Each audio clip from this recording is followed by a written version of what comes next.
Has there ever been a musical artist whose work you really enjoyed right up to a certain point in their career, but after that point, you don't really like anything else they did?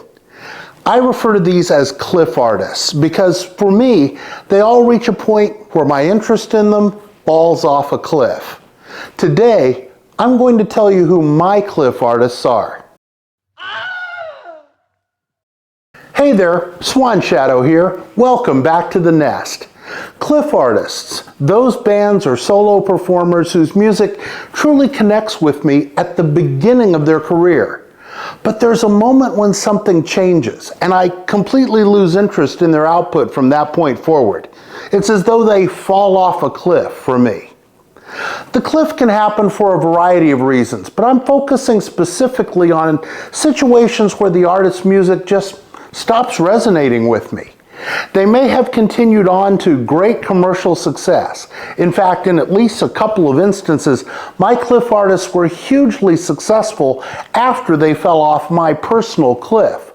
So it's not necessarily that they stopped being popular.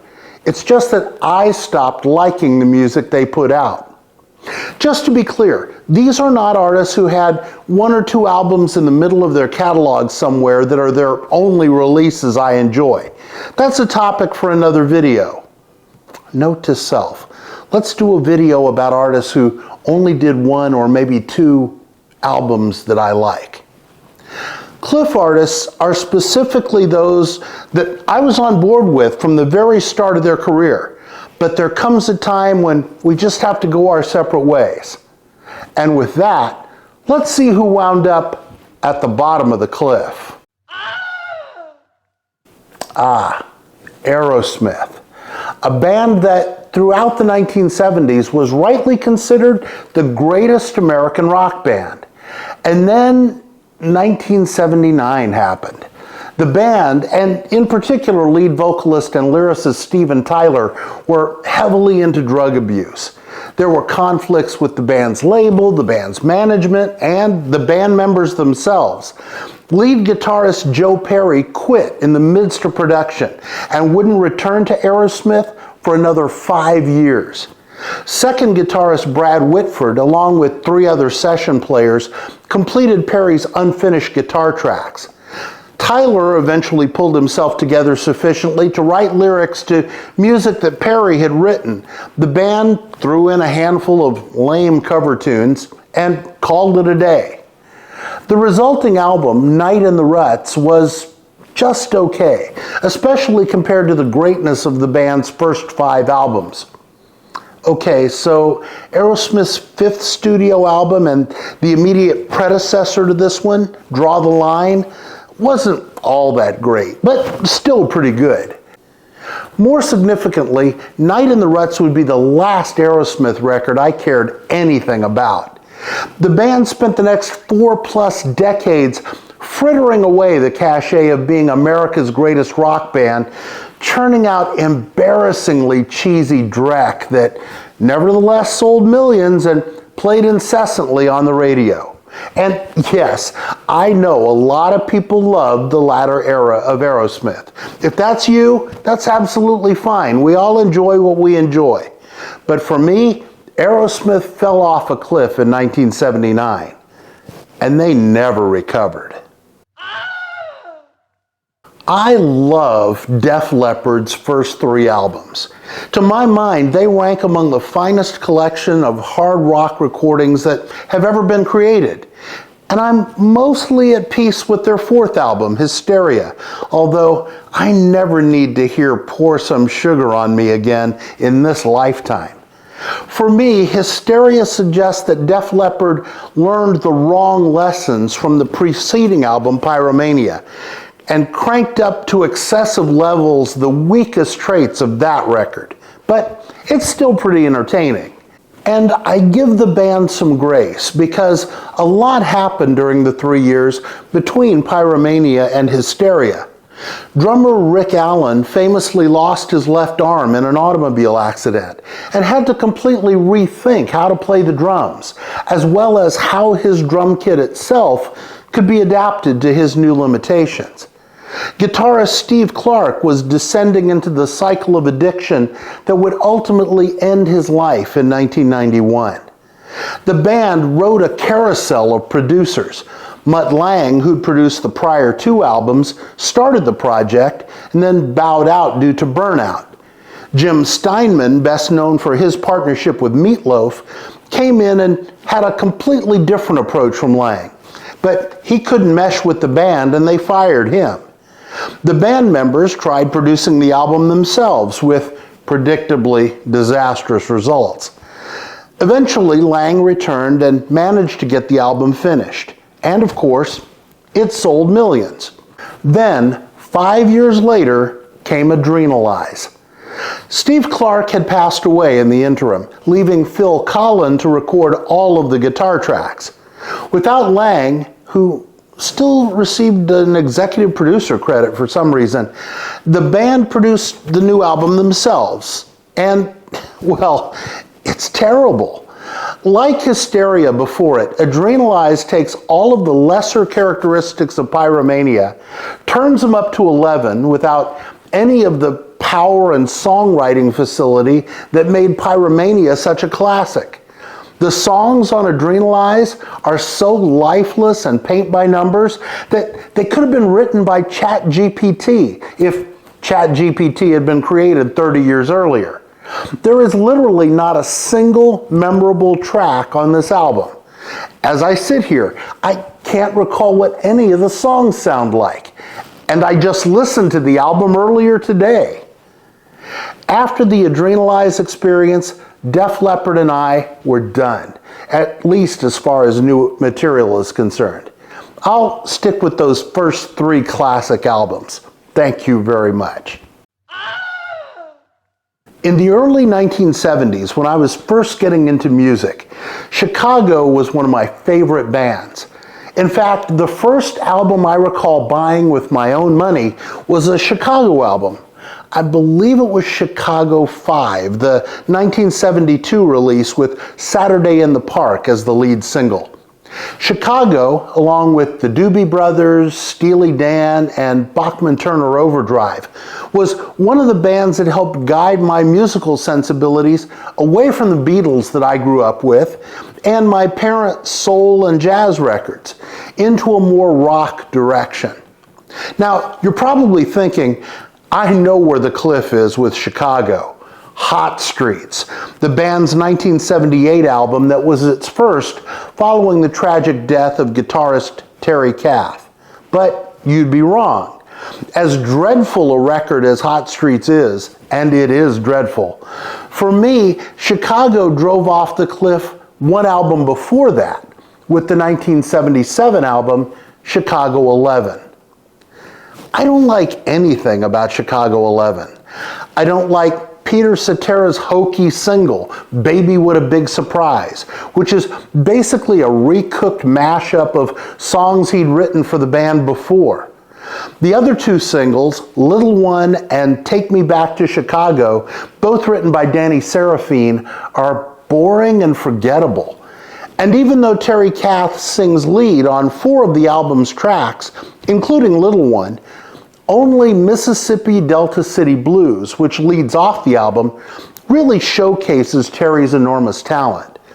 The 2 songs Robert Lamb wrote for the album, Policeman and Vote For Me, are both awful. So it wasn't a surprise to me when Hot Streets came out after Terry Kath's passing that it was not very good, because the last album with Terry wasn't good either. And as for the direction that Chicago would head into in the 80s, don't take me back there, please. That band was off the cliff already. Has there ever been a more perfect debut album in the history of rock than Boston's Self-Titled? There may be 1 or 2 if I really think about it, but that album's about as flawless as it gets right out of the gate. And the band's second album, Don't Look Back, which truthfully is the real band's first album, because the debut is almost entirely Tom Scholz playing every instrument to Brad Delp's vocals, with the exception of the final track. Don't Look Back is a slight step down from the debut, but not a massive one. But then it took Scholz and Boston 8 long years to create the next album, Third Stage. And we waited nearly a decade for what? 3 solid tracks, Amanda, We're Ready, and Cool the Engines, and a ton of noodly filler. It's supposed to be a concept album, I think, but the concept isn't terribly well defined for an album 8 years in the making. Sure, it's all magnificently played and produced, but after so much anticipation, Third Stage couldn't help but be something of a letdown. And unfortunately, Third Stage apparently held the last of Tom Scholz's brilliant musical ideas, because nothing among the smattering of material released under the Boston name in the decade since has amounted to much of anything.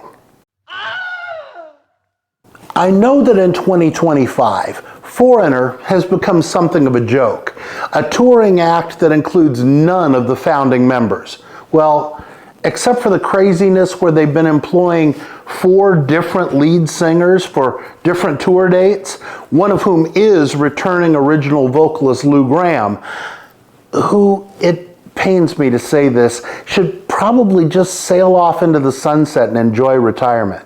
But I digress. Given the current state of things, it's easy to forget that Foreigner in its heyday was one of the most listenable rock acts in the business. Their first 4 albums are killer, as testified by the fact that we all know most of the songs on those albums by heart. Then came the band's 5th album, Agent Provocateur, a troubled production that started with Trevor Horn, formerly of the Buggles and Yes, in the driver's seat. Creative differences and probably other differences resulted in Horn bailing from the project. Alex Sadkin, who produced records for Grace Jones and the Thompson Twins, was hired to finish the album. I Want to Know What Love Is, the huge single from Agent Provocateur, is a wonderful ballad, but not very Foreigner, if that makes any sense.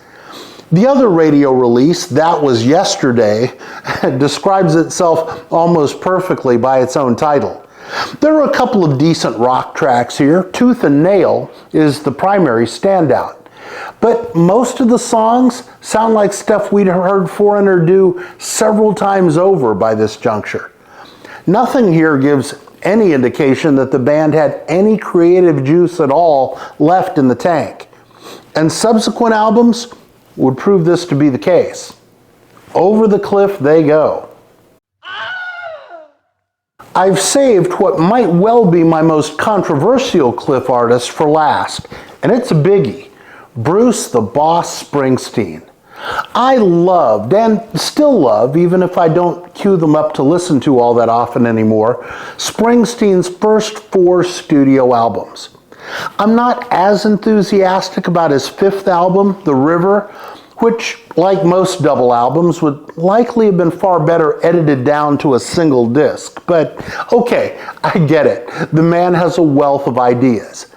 Then in 1982, Springsteen decided he wanted to be, I don't know, a country singer, a folk singer, with the release of Nebraska, an album I can summarize in a single word: woof. I don't get it.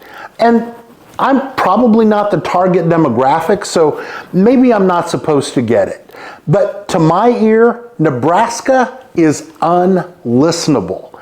It's a collection of dreary country folk songs badly recorded, with too much of what I don't like about Springsteen's voice way too prominent in the mix. I'm sure there are people out there who love this album, and I'm glad it exists for their benefit. But it turned me off so completely to Springsteen that I haven't really wanted to dive back into his later catalog. That is, with the exception of Born in the USA, the album that immediately followed this one. I'm not a huge fan of Born in the USA for kind of the opposite reasons that I don't like Nebraska. It's overproduced, overwritten, and feels a little too much like a self-conscious attempt to generate some hits, to make up for whatever that previous album was. Now, some of that effort succeeds. There are some decent songs on Born in the USA. But that rough magic of those early Springsteen records is kind of gone. So I put an asterisk on the cliff for Springsteen. He falls off at Nebraska, climbs back up again for the most part with Born in the USA, but at that point, I've had all the heartland I can handle. Back over the edge he tumbles, and I'm out. There you have it, 6 artists that I really enjoy, right up to that moment when they fall off a cliff. Agree? Disagree? Let me know in the comments. I'd also like to know what, if any, are the cliff artists in your musical repertoire, where you love their early stuff but just can't move past that one tragic record. As always, if you've enjoyed this video, I'd appreciate a thumbs up down below. And why not subscribe to this channel, because there's more musical musings, say that 3 times fast, on the way, and you'll want to check those out when they post. Until I see you back here in the nest, please be well and do well by the people around you.